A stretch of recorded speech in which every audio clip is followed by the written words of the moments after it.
Good stuff. Hey, what's up? It's your boy Frankly. I got something to say. When I say you better listen up. Hey, I'm in here with Non-Parel, aka Tim, and we're talking about the Kanye album, Jesus King. This is our perspective. We'll invite other people into this conversation as well. We're in a coffee shop right now, Johnny Coffee House. Shouts out to Johnny Coffee House. But this is it's going to be a very interesting conversation. I am not gonna lie. I had to stop our conversation to be able to get on this thing, so because I don't want to lose no content on this right here. So we're gonna have a good time with this conversation. If people join in, and we're just gonna talk about it. So I told you we're in the coffee house right now. Hey, what's up? We're in the middle of the podcast, but you're more than welcome to come in, say hello, whatever. Hello, podcast. There you go. We're talking about the Kanye. You want to get on here? We're talking about the Kanye. You good? You don't want to stay? Where you gonna go, babe? Let me sit down. I left at 5. You good to go? All right, good. I just got it. Cool. Straight. So we were talking about the Kanye album, Jesus King, and we want to see. We're talking about like the perspective on it and our thoughts on the whole project. So for you, Tim, Non-Parel, what is your perspective on this project? So I'm gonna isolate the project from anything else. Okay. I'm isolating the project from Sunday service. I'm isolating it from Kanye West's political views, like all that stuff that everybody convolutes. I feel like is what usually drives their perspective on the album to begin with. Mm-hmm. When I put the album on, I feel like I'm going somewhere. Like you put it on, the choir starts singing, it brings me in.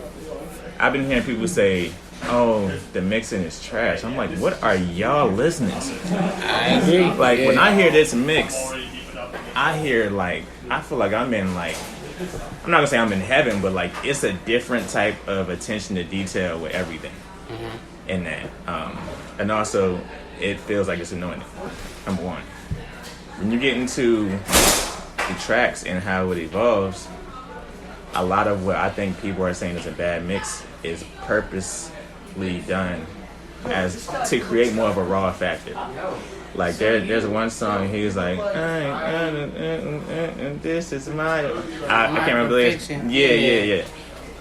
It's purposely done to be rough and raw so you can hear like how much I'm speaking from my soul. You know what I'm saying? Like if it was too clean, it wouldn't feel right to me. So anyway, that's my whole perspective on just like the mix. But overall, I think it's a great album. Personally, at least like 6 of them like I like really feel. Yeah. You know what I'm saying? My only complaint is some of the songs should be longer. Yeah. Like I was like, can't give you a taste of everything you need, back, man. I'm like, everything we need is only one verse. Yeah. He said, "What if Eve gave you apple juice? Like, what would you do with it? You know what I'm saying? Like, because I mean, nowadays, like, that's what it is. Like, what are we doing? You know what I'm saying? There's so many people that talk about everything, but then when you like ask them how they approach life and the decisions that they make, you don't really have a right to say anything. Yeah. But you know, what do you say about the album, Mr. Vince? Well, one of the things that I appreciate is oftentimes when people come out of one sector of society and they go into a spiritual kind of one, they drop all of the successes that they had and try to start over. Some have seen success in that, but some haven't. And I'm the mindset that God will allow you to take your success and build a pulpit there. Yeah. So what Kanye is doing or attempting to do, I applaud it. My take on it is I want to see what happens and what we're talking about in 10 years. right? I want to see if it has any type of longevity to it. Yeah. Because it'll either fade away, and we know it has nothing. It's just a musical genius, in my opinion. I believe he is a musical genius. Stretching into something, or it's a move of God. And I think we're way too early to make that judgment. Yeah. So all I can do is listen to what he's done, and I appreciate it. I like it a lot. I do too. And time will tell. But I appreciate the fact that he didn't try to go in and become a bishop or a preacher and preach on Sunday from a pulpit. Right. And that's not his thing. To me, even when he was like, his boy told him, if you're going to do Sunday service, you need to have some word. You know what I'm saying? If anything, he was like, okay, well, now I have a preacher, a pastor that will say a word. As opposed to me just over here just preaching, because a lot of what I'm saying is my personal conviction. When you hear him talk, you Seal can with hear, that knowledge. Right, Yeah. exactly. You know what I'm saying? But yeah, like you said, we'll see you in 10 years. And that's my main thing is like, I'm just gonna wait. I'm gonna appreciate what's going on right now. And next album, let's see if you stay here. See what happens. Next album, and not just albums, but when you say, okay, like I was talking about all this and glorifying this, now I'm glorifying something else. How much more of a attack is it going to be industry-wise on pulling you back in? Because he not only he's an artist, he does production. So if I'm producing for these other people and I start working on their albums and I'm in that environment, how strong am I from the inside out to be able to? Yeah. I feel like he's battling a whole nother level of demons that we haven't seen, which is why I choose not to judge yet, because I'm like, I don't even know how you can be that deep, like. And come out that way, besides isolating yourself the way he has been doing over the past year or so. And make no mistake about it, those same relative spirits operate within the gospel sector too. That's a fact. 100%. But you know what? That's why I like that he didn't have like, oh, let me just get a whole bunch of gospel artists on this. The difference between what Snoop did last year, which he actually won the gospel Grammy, I think, or something like that. Which a lot of people liked it. I haven't listened to the whole thing, but a lot of people liked it. Like you did, I didn't hear it, but a lot of people said I heard it. Was really it. I heard what he was doing, but I knew what it was with Snoop. He's done every genre. He's just, I'll tap into it. Oh, I'm doing this for my grandma. Great. Tribute. That's what you're doing. But this ain't that to me. I don't think so neither. So that's where, who knows? But I'm just talking about, my personal. Yeah. So like, what I did was, I started to look at, all his interviews. I have binge watched a lot of his interviews. And one thing I respect about Kanye, this is what he said. He said, somebody said something. He said, listen. I have not read all the Bible yet, so I'm not about to quote no scriptures. He said, I might get it wrong. He said, so I'm telling y'all, like, don't follow me, follow Jesus. When he said that, I was like, oh, okay. That was a real big comment. And I don't think that, for him to say that was a huge thing for me. If you said separate him from the political side and everything, I'm adding everything to it. I think this album reminds me of College Dropout. Yeah. The instrumentals. It does. When we first met of Kanye. The raw. I was like, back to me, pouring out my soul. Yeah, and I felt that. I love the energy of the choir. It's crazy, man. The choir is insane, ridiculous, bro. Yo. And I don't know if y'all saw the interview when he was talking about, he said, I was tripping calling Life of Pablo a gospel album. Like, in hindsight, seeing it, because he was saying it, and I actually, dislike a lot of Life of Pablo, because when I heard the intro of it, I thought it would be more of an uplifting vibe, and then I hear what he's talking about, and I'm just like, yo, I don't like this mix that you're doing right here. So I think his whole career, he's been battling it, and now he's just like, yo, I'm just going to give up and surrender, and see what happens. And he still sold 276 in the first week. Really? Crazy. That is crazy. That's more than his last 3 albums, so. Woo. And I think people just want to sample it for themselves. Yeah. Because anytime you do something new, brand new like that, that becomes hot. Yeah. But that's always been Ye, right? Like even when he goes left, like Yeezus, that album sonically was way different than Americans are used to. But that's the album that does well on Europe. I'm not even talking about the content, just like the sound of it. So to bring it back and to come with a whole fresh sound like this, it was refreshing, man. I mean, I didn't listen to a lot of music around the time I was listening to the album, like the first week, just to kind of, I was in a good space when I'm hearing this. So I'm like, okay, like, I don't really need to hear nothing else right now. I'm good. Let me just see what you're talking about. So I've listened to this joint just about every day since it came out. Because I'm like, yo, and then the Kenny G joints. I know. Oh my God. Yeah, I like that. That was tough, man. I haven't seen Kenny G in a minute. Me either. I haven't been looking for him either, but I was like, yo, that was good. Did you see it? You saw the video? You see the video he did with it too? Yeah. Man, I was like, for those who are listening, Mr. Vince is sitting at the table. He doesn't like me calling him Mr. Vince, but he's sitting at the table right now. He plays saxophone. Sax man. And so like Kenny G's he's a G. Yes. He's a G. Yeah, it's genius, man.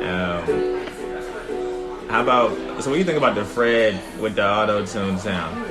Or it's not auto-tune, it's whatever, I forget what it is, that whatever sound they use to blend the voice with the synth.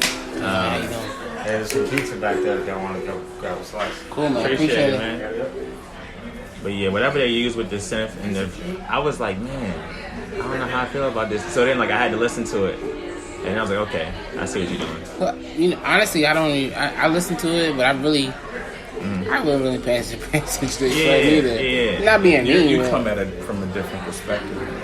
Yeah, I feel like I come at it from like 3,000 perspectives, man. Because I'm looking at it from like a church perspective. I'm looking at it from just like a spiritual perspective. Then like from like a musician's perspective, you know, with me playing keys. And then I'm coming from it as an artist perspective. Like lyrically, what are you saying? Because a lot of people were saying, oh, but the content is trash. And I'm like, I don't think the content is trash at all. I don't. I feel like one thing that the great like artists do is like there's like spacing in between their lyrics so you can hear what they're saying. You know what I'm saying? Somebody said this recently. He was talking about how, like, you know, a lot of people like Biggie. You know, yeah, he had dope lyrics and flows, but you heard every word he said. Yeah. And what I liked about this is there's like, oh, it's like a fourth grader wrote it. I heard people say that. I'm just like, really? People are really like, people will find any motive to like to hate on something. Yeah. You know No, I don't agree. Now, I don't agree with that at all. I was interested because you just said that. Even like full circle, like Nori, when like we were talking about Nori, because Nori got on and Nori said, Nori said that the trash was the album was trash, and he said he made something like he thought the lyrics wasn't that good. And I'm like, yo, that was a crazy. I was like, I hear everything we need. This is like my favorite song on the album. And I hear Water. Water is dope. I'm like, man, he's talking about like real stuff. Like I'm thinking about my daughters, my wife, my life. Like, yo, like you are everything. And it's to me like if you don't have that relationship with God, maybe you won't see it from that angle. Or maybe if you're in a super religious state and all you want to do is just keep attacking until I gotta see. Well then you might miss it. You know, I heard 1,000 souls got saved at one of the services. The other day said 3,000. 3,001. I'm saying, Leave it alone. Yeah. It'll be exalted. God will bless it, or He won't. Yeah. and But that's I what say, it take is. your mouth off of it. That's what it I is. agree. That's what it is. And like, when you look at like, imagine if like characters in the Old Testament had social media, and every single move was judged like in that moment. Yeah, that's Like we would have said David wasn't anointed. No, he just talking. exactly. I don't believe him. And Isaiah would have been a failure. Yeah. He was prophesying about something that didn't come for 1,000 years. Right. Yeah. Oh, that's a good one. That's a good That one. was a great one. Yeah. Oh Come man. on, man. Yeah. So, you know, I'm just at a point with this era, and not just like with this album, but just in general, like the way that I feel like black people are attacking black people so hard on everything, period. You know what I'm saying? Whether it's like them stumbling or falling or whatever it is they do, if they say something wrong, everybody getting on T.I. about talking about his daughter, like, bruh, like, everybody got too much, like you said, keep your hands, keep your voices up. There's so much chatter that everybody feels like they're so entitled. I'm like, if you have an opinion, have an objective opinion, everything's gonna be positive, but like, stop putting negative energy out there to where everything that comes has got to be an attack. You know what I'm saying? That's not real activism. That's not real you know what I'm saying, fighting for anything. You're just really just trying to be heard and hop on the moment. You know what I'm saying? So overall, we will all say at this table, the album was good. Yeah, I like it a lot. Yeah. I mean, yeah, absolutely. I do too. And when I say I like it a lot, I'm a Kanye fan from one to now. So me hearing it and just hearing, like certain albums that I think are some revered as his best albums, I can't listen to seriously no more. Right. Like a lot of stuff on Dark Twisted Fantasy, which is one of his greatest albums, like worldwide known, but I can't. You know what I'm saying? But this album, man, it's like, yeah. I think it is too. It's spot on. And if he keeps on this trajectory, which I think he will, he'll get more in his comfortable bag as a rapper on them. Mm-hmm. And I think that will reach the level of the production on the album. Mm-hmm. Yeah, I agree. I think that the CHH field is shaking up a little bit because a lot of people were saying that I'm a rapper but I'm a Christian but not a rapper. You know that whole deal? Yeah. Or they would say, or don't call me this or don't call me this. Yeah. And then Kanye said, no, I'm a Christian rapper. Right. And so like he said, I'm Christian everything. Yeah. He said, I'm a Christian designer, I'm a Christian architect, I'm just a Christian. I'm doing this all for God. And I think that should be, I think like I understand what they were trying to do, because I wouldn't even say that. When Ken was like, yo, what do you care to do? I'm like, yo, I do music, like I make music. Because I don't want to be put in a box and then everybody think that every line I talk about is going to be about Jesus, because that's just how I was expressing my art. And so I get what they were saying, but you can't distance yourself from God to prove a point. And that really, when it's true and genuine, is who you are. Yeah. Right. Yeah. So you can't no more disassociate yourself from that than you can from being a black man. Exactly. So that's who I am. Right. Okay, I'm Christian and I rap, and you're going to hear it in my voice, you're going to hear it in my lyrics. Yeah. I really watched a lot of. I got on actually Aaron Cole's live. And, oh wow! And like so many people, because he's verified, and everybody knows who Aaron Cole is, and so many Christian hip hop artists were on that feed.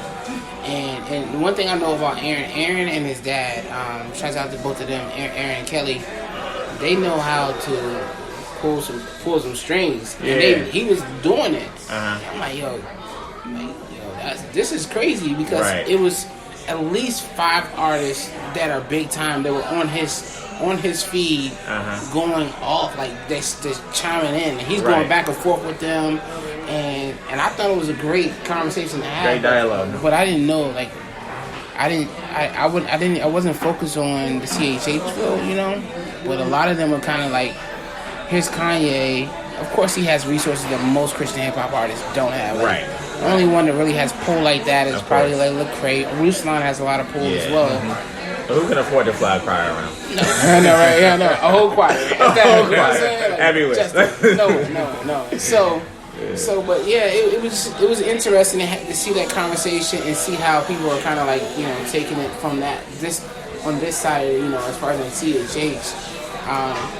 because everybody was falling out. Like, I'm not doing this, and then right before, what's one of the guys from Reach Records said, Young Cat, I don't want to do more church shows, and Kanye's doing church shows, and it's like, yo, like, but that's something that kind of like. You start to see certain things come out, and but it's like somebody said, like, no matter what is going on or where it will go, right now I believe that God is using him to show something. Yeah, I do. Whether it's a sign or whether it's like symbolism of what's to come, or whether it's him actually using him as a vessel and him surrendering, whatever it is, he's being used as a tool, and it's powerful, man. I mean, and if you stop and think about it, Snoop was like the John the Baptist. Oh yeah, that's crazy. Yeah, that's crazy. He blazed the trail. Even though he, okay, I'm done with that. Right. I'm off to this. But it opened the door. Something had was a coming. lot of great conversations. It did. About what Snoop did.